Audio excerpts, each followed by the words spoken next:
And good evening. Thanks for joining us for our continuing election coverage. Tonight we have our team of reporters live across the state of Ohio, ready to bring you new information throughout the evening. Let's move around the horn right now and begin with Marissa Sines.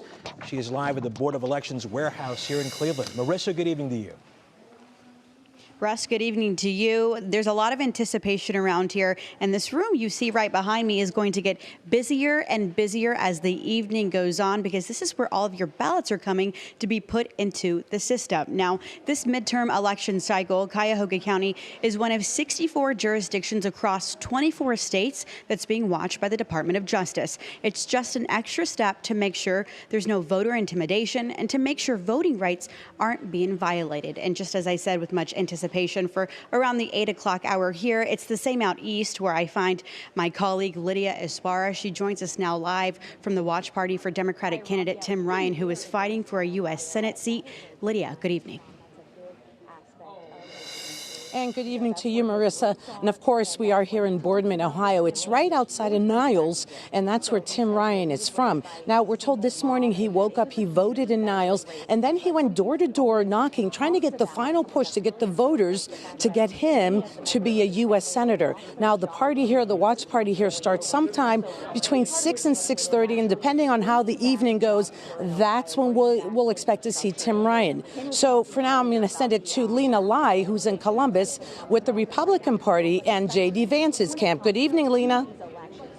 Good evening, Lydia, here at the Columbus Renaissance, where the statewide Republican ticket is holding its election night watch party. Governor DeWine and his family were just on the stage just a few minutes ago doing a walkthrough and rehearsal. But I want to give you a live look right now at the number of media outlets that have congregated here. I counted roughly 75 media outlets from as far away as Japan and South Korea here specifically to cover the U.S. Senate race between J.D. Vance and Democrat Tim Ryan, since it is really one of a handful of tight races that could determine which party controls the Senate. Meanwhile, Cuyahoga County is electing a new county executive today. Let's send things over for that campaign with Bree Buckley. Hi, Bree. Hi, Lena. Yeah, I'm here downtown live in Cleveland, and that's at Brewing Company, where a watch party for Democratic candidate for county executive Chris Ronayne is getting ready to kick off. They're setting up behind me here. Now, he's running against Lee Weingart, who is vying to be the first Republican to hold that title. Now, one big talking point for this race here is what's next for the county jail. The county council last month said that they put those talks on hold, hoping to get the input from the county executive when they take over. So whoever wins tonight could have a big role in that, Russ. Bree Buckley and our entire team out and about tonight. Thank you all. We will see you in just a bit.